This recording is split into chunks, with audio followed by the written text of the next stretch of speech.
কাতলার মরিচ কালিয়া।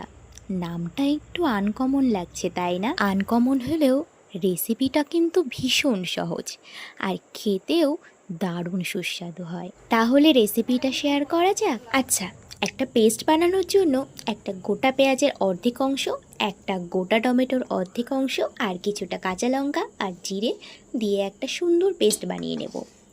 তারপর তোমরা এখানে ফ্রেশ কাতলা মাছ ইউজ করতে পারো বা ফ্রেশ বড় রুই মাছও ইউজ করতে পারো।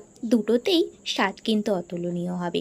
আমরা এখানে 4টে বড় বড় সাইজের ওই রুই মাছের পিস ইউজ করেছি। সেখানে প্রথমে গোলমরিচ গুঁড়ো, লবণ, হলুদ মাখিয়ে ম্যারিনেট করে সোজা ভাজতে দিয়ে দেবো।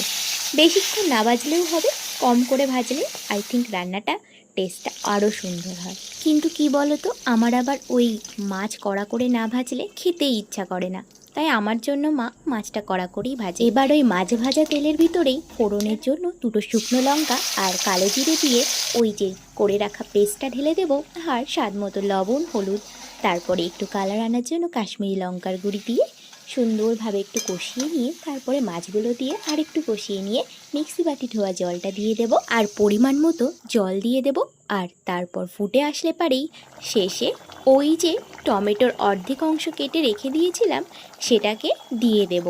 এখানে তোমরা কিন্তু ধনেপাতা ইউজ করতে পারো, যেহেতু আমাদের এই বাজারে ধনেপাতা একদম পাওয়াই যায় না, তাই আমরা আর ইউজ করতে পারি। সঙ্গে ওই চেরা কাঁচা লঙ্কা দিয়ে ব্যাস নামিয়ে দিলেই তৈরি আমাদের কাতলার মরিচ কালিয়া। বাড়িতে অবশ্যই একবার ট্রাই করে জানিও।